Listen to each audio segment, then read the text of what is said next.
કેમ છો વિદ્યાર્થી મિત્રો?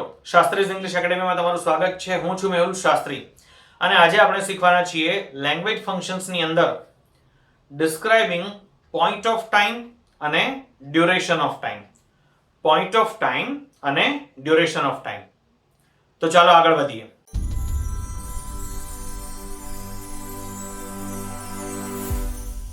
તો describing point of time. Point of time એટલે જ્યારથી કોઈ કાર્ય શરૂ થાય છે તે. ડિસ્ક્રાઇબિંગ પોઈન્ટ ઓફ ટાઈમ એટલે જ્યારથી કોઈ કાર્ય શરૂ થાય છે તે. શરૂ થાય છે ઇન ધ સેન્સ સિન્સ થી આપણે કહીએ કે 2005 થી અથવા જાન્યુઆરી થી અથવા મારા બર્થડે થી, તો since my birthday, since January, since 1947. તો સિન્સ છે એને આપણે કહીશું પોઈન્ટ ઓફ ટાઈમ અથવા નિક ઓફ ટાઈમ. સિન્સ ને આપણે કહીશું પોઈન્ટ ઓફ ટાઈમ અથવા નિક ઓફ ટાઈમ. તો જાન્યુઆરી થી અથવા 2005 થી કે 1947 થી એ સ્ટાર્ટિંગ પોઈન્ટ આપ્યો છે, શરૂ થવાનો સમય આપ્યો છે. પણ જો આપણે આખો સમયગાળો લઈ લઈએ, જાન્યુઆરી થી આ સપ્ટેમ્બર છે, તો આપણે 8-9 મહિનાની વાત કરીએ તો આપણે એમ કહીએ કે 8 મહિનાથી. તો 8 મહિના એ સમયગાળો કહેવાય.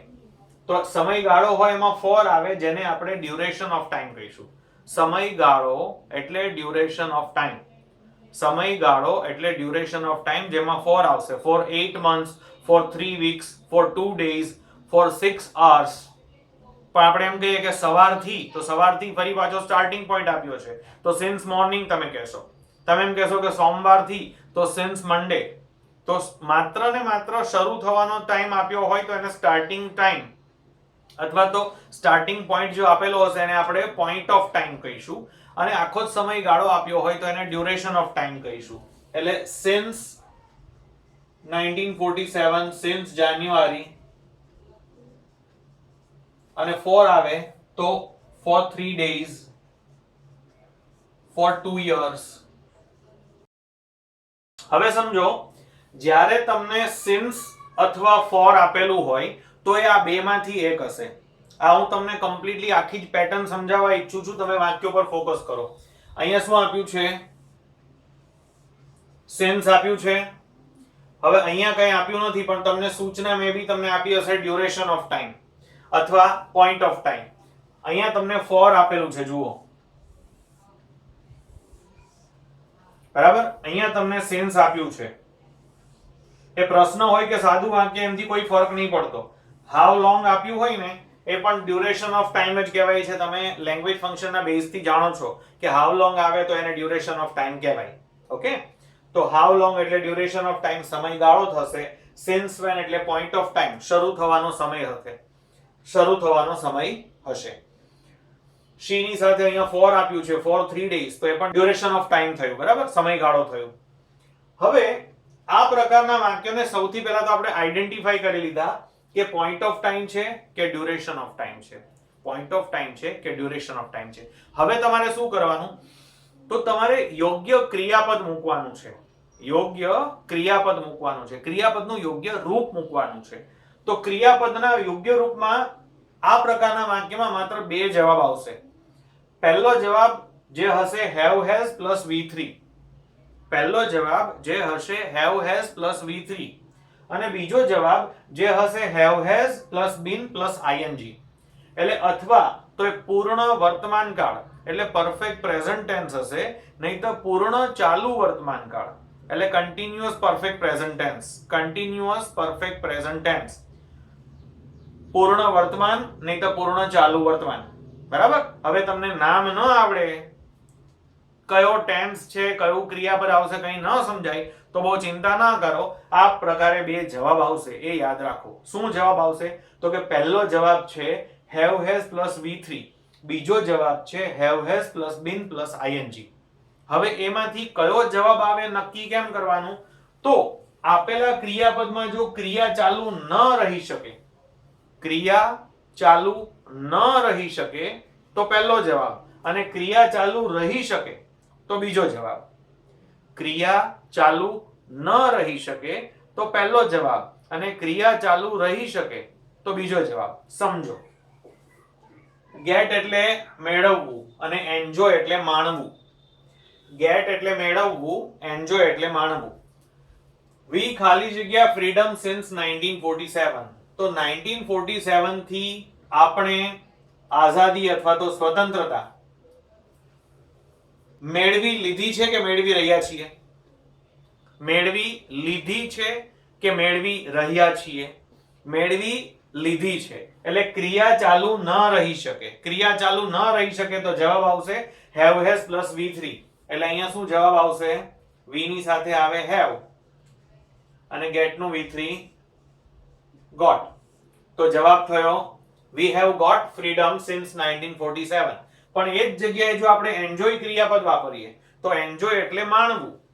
તો માણી લીધી છે 1947 થી આઝાદી માણી લીધી છે. હવે આપણે નથી આઝાદ. માણી લીધી છે કે માણી રહ્યા છીએ? તો માણવું આ ક્રિયા ચાલુ રહી શકે છે. માણવું આ ક્રિયા ચાલુ રહી શકે છે. તો જો આ ક્રિયાપદ લખવું હોય તો જવાબ આવશે have has been ing. એટલે we have been અને enjoy ને ing. We have been enjoying freedom since 1947. તો ક્રિયાપદ નક્કી કરશે કે પોતે જો ચાલુ રહી શકે એ પ્રકારનું ક્રિયાપદ હશે. પોતે ચાલુ રહી શકે તે પ્રકારનું ક્રિયાપદ હોય તો બીજો જવાબ આવે. ક્રિયા ચાલુ રહી શકે તેમ ન હોય તો પહેલો જવાબ આવે. દાખલા તરીકે કોઈ વ્યક્તિએ 2005 માં કોઈ રેસ્ટોરન્ટ શરૂ કર્યું. કોઈ વ્યક્તિએ 2005 માં કોઈ રેસ્ટોરન્ટ શરૂ કર્યું તો આપણે એમ કહીએ કે તેણે 2005 માં અથવા 5 થી રેસ્ટોરન્ટ શરૂ કરી રહ્યો છે કે શરૂ કર્યું છે? શરૂ કર્યું છે. કરી રહ્યો છે ના બોલાય. શરૂ કર્યું છે. તો ઓપન આવે અથવા સ્ટાર્ટ આવે તો જવાબ આવશે he has started. તો જવાબ આવશે he has started a restaurant. He has started a restaurant since 2005. પણ આપણે ત્યાં સ્ટાર્ટ ક્રિયાપદને બદલે સ્ટાર્ટ એટલે શરૂ કરવું પણ આપણે એમ કહીએ કે ચલાવી રહ્યો છે રન તો જવાબ આયરો આવશે કે he has been running a restaurant since 2005. He has been running a restaurant since 2005. શું કામ? કારણ કે રન એટલે ચલાવવું તો એ 2005 થી ચલાવી રહ્યો છે. ક્રિયા ચાલુ રહી શકે છે. 2005 થી ચલાવી રહ્યો છે. ક્રિયા ચાલુ રહી શકે છે. સ્ટાર્ટ ક્રિયાપદ આવશે તો એ ક્રિયા ચાલુ નહીં રહી શકે. તો he has started a restaurant since 2005. અને જો રન ક્રિયાપદ આવે તો એ ચલાવી રહ્યો છે તો he has been running a restaurant since 2005. એટલે તમને આ બેમાંથી કયો જવાબ આવે સમજ પડી? જો ક્રિયા ચાલુ રહી શકે, જો ક્રિયા ચાલુ રહી શકે તો આ જવાબ આવશે. ક્રિયા ચાલુ ન રહી શકે તો આ જવાબ આવશે. ડિસાઈડ તમારે કરવાનું રહેશે. બીજું વાક્ય જુઓ. he has been. તો અહીંયા જે વાક્ય મેં તમને કહ્યું એ જ તમે કહી શકો પણ અહીંયા been આપ્યું છે તો આપણે ing વાળું ફોર્મ લખીશું કારણ કે have has been પછી ing આવશે. તો he has been running this cafe since 2013. He has been running this cafe since 2013. એ 2013 થી આ કાફે ચલાવી રહ્યો છે. ચલાવવું એ ક્રિયા ચાલુ રહી શકે અને been આપેલું હતું. been આપેલું હતું એટલે આપણે ing વાળું રૂપ આ જ મૂકવાનું રહેશે. ઓકે. she પછી આપ્યું છે for 3 days. 3 દિવસથી. 3 દિવસથી. તો હવે તમારે આ જવાબ લખવો હોય તો એ પ્રમાણેનું ક્રિયાપદ જોઈએ અને આ જવાબ લખવો હોય તો એ પ્રમાણેનું ક્રિયાપદ જોઈએ. તો દાખલા તરીકે she has been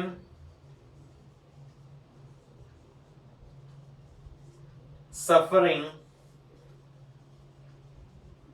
from fever.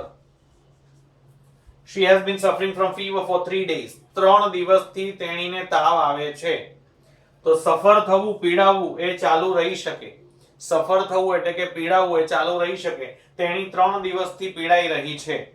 બરાબર? તેણી 3 દિવસથી પીડાઈ રહી છે. પણ for 3 days માં જો બીજું કંઈક કહેવું હોય તો દાખલા તરીકે she has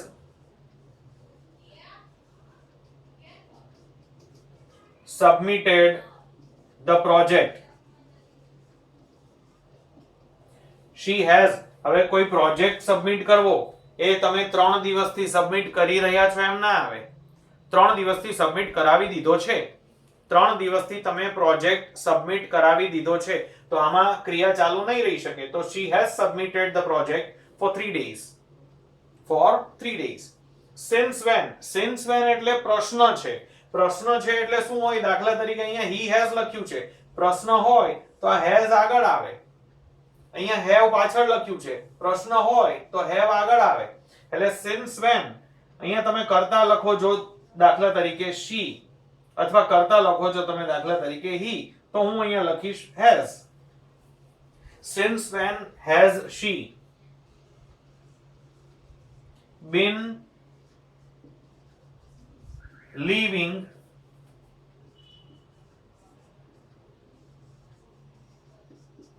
in Surat? તેણી ક્યારથી સુરતમાં રહી છે? રહેવાની ક્રિયા ચાલુ રહી શકે.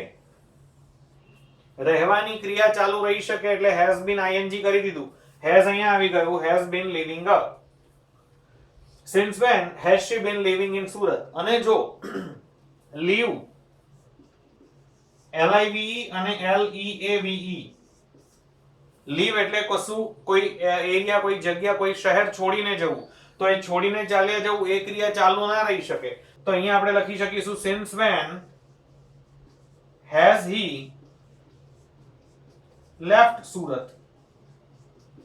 એને સુરત ક્યારથી છોડ્યું છે? કેટલા વર્ષથી, કેટલા સમયથી છોડ્યું છે? ક્યારથી તેણે સુરત છોડ્યું છે. તો આ લીવ હોય તો ચાલુ નહીં રહી શકે, આ લીવ હોય તો ક્રિયા ચાલુ રહી શકશે. ફરી પાછો જવાબ તમને ક્લિયર હોવો જોઈએ. હાઉ લોંગ, હાઉ લોંગ માં પણ સેમ પેટર્ન છે. આ જ રીતે પ્રશ્ન છે. દાખલા તરીકે હું હેવ લખું જો મારે યુ લખવું છે તો, અને હું હેઝ લખું જો મારે કોઈ બી નામ લખવું છે, દાખલા તરીકે રાહુલ. બરાબર? હાઉ લોંગ હેવ યુ, હવે શું કહેવું છે? તો how long have you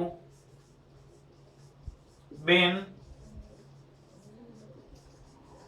reading this novel? તમે ક્યારથી આ નોવેલ વાંચી રહ્યા છો? અને how long has Rahul joined this company? રાહુલે ક્યારથી આ કંપની જોઈન કરી? તો આમાં has joined આવ્યું, કારણ કે જોઈન થઈ રહ્યો છે ના કહેવાય, જોઈન થયો છે.